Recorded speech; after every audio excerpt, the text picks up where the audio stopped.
What I've come to realize is, in one way, and this is just about the chakras, I've been trying to figure out what I wanted to talk about. But what I realized in one way was that each one of the chakras is kind of like it's like a station for consciousness in a sense, or like a dimension that your consciousness is dwelling in. And each one of them moves into the other. They all stack into each other. So what that means is that the consciousness that comes through in the root is, when you move into the sacral, you add into that another layer or dimension. And then as you move up, there are more layers and dimensions that are added on until you move into the higher centers, where on one sense there are dimensions that are subtracted, but in another sense there are dimensions that are added. So it's more of a subtle dimension or a reality space, because rather than expressing everything in physical ways, things start to become more and more expressed through consciousness and through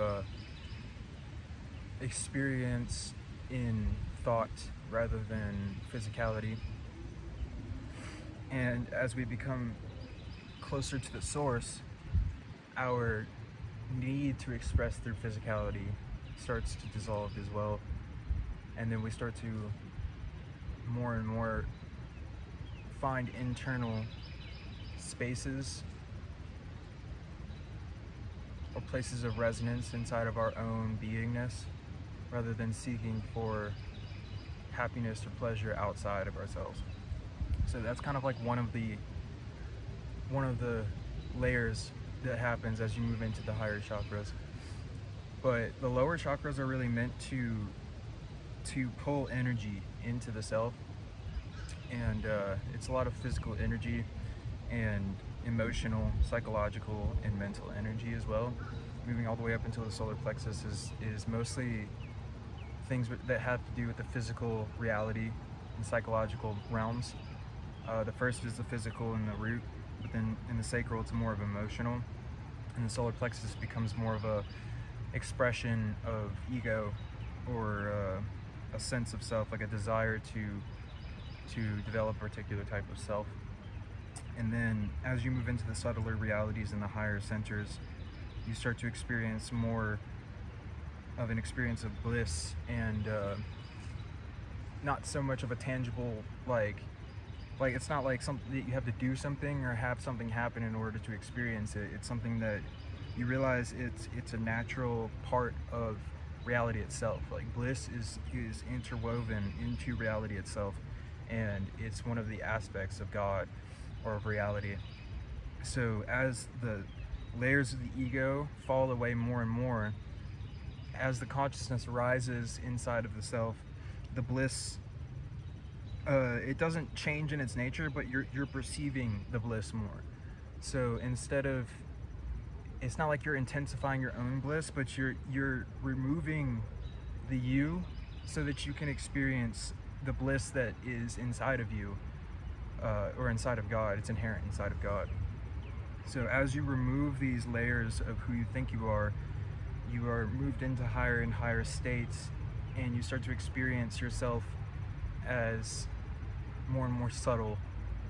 And by yourself, what I mean is like your identification, instead of being with the body and with the mind, becomes more identified with the state of bliss consciousness and Satchidananda, or ever existent, ever conscious, and then Paramahansa Yogananda added ever new bliss. So that's the nature of everything. That's where we're moving towards. So what I'm trying to kind of come into in this is to show how, as we rise through the centers inside of our consciousness, number one is that our ego consciousness starts to fall away, and we start to almost dissolve into the self that you actually are, which is formless consciousness and awareness and bliss. So in the heart, you start to become aware of bliss and happiness, In the throat, you start to become aware of divine calmness and ecstasy and stillness. And then in the third eye, you start to experience the consciousness expanding, and on one level it's dissolving, on another level it's expanding into everything. So on one level, who you thought you were and your ideas about life and everything are dissolving, but on the other side, your sense of self is expanding into everything. And as that happens, your state of consciousness expands as well. And it's interesting to see, because as your consciousness starts to expand into everybody around you and everything around you, then the bliss of everything around you becomes yours as well, because your identity becomes expanded into all of those things. So everybody's bliss becomes your bliss in a sense, because your consciousness is connected into them. But then also everybody's pain and suffering becomes yours. So at that point, you would have to be able to direct your attention in the way that you want to receive energy from. And so I think this has to do with the higher centers as well, because it takes the attention away from the physical reality and it takes it inward into yourself. And then it shows you that it's possible to learn how to turn on or off different sensations and experiences inside yourself using your own consciousness, instead of having to manipulate or change the external environment or the world in order to be able to feel happy or good inside yourself. So the thing is that you're able to basically release your suffering into the environment around you, but instead of giving it to the people, what happens is that you release your identification with the suffering, and then it expands into everything around you, and it dissolves in love. And so the suffering becomes more of like a compassion and love, and like a desire to help people, and desire to help people with their problems. Sorry, that was just an ant that was in there. Anyways, so I feel that this energy is starting to kind of dissipate now. So I think that really the main thing, the point that I was trying to get here, is that as you move up in your energy centers, the expression becomes more and more subtle. And by subtle, what I mean is it's more of a state of consciousness. It's more of a state of bliss. It's more of a, instead of I'm experiencing bliss and I'm doing all these things, it becomes that bliss is just apparent as a part of reality. And as you move up higher and higher in your centers, that reality becomes more and more apparent, that the nature of reality is bliss. And instead of needing to do things in order to be able to create bliss inside yourself, you just connect into reality itself, and then you get fed bliss through that. Or it's like, imagine that electricity itself was bliss, and in order to be able to have the bliss come into you, you have to plug yourself in.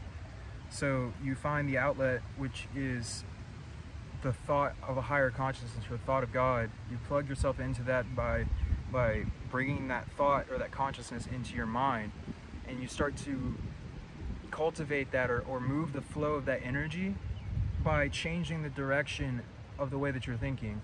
So you literally think upward, in the sense that you start to move your mind into understanding that, okay, if I perpetuate lower negative thoughts, that's going to cause me more suffering, so it's pointless to do that, so I stop doing that. And if I perpetuate negative experiences that I'm having, if I sit here and try to figure out the solution to things, and I try to figure out why is this happening, that also wastes time. So what is it that I'm really looking for in each one of these different circumstances and situations? And the truth is that what you're looking for is bliss or happiness. So you then come to realize that that is actually inherent in everything. It's part of everything. It's part of reality itself. And instead of seeking through external experiences in reality, you learn that you can actually just merge yourself into that reality itself, and then you are filled with that bliss as an aspect of yourself, and then it just becomes like a part of you. It's like something that is radiating from you, and it's already inside of you, instead of something that you have to seek outwardly to try to find. All right, thank you.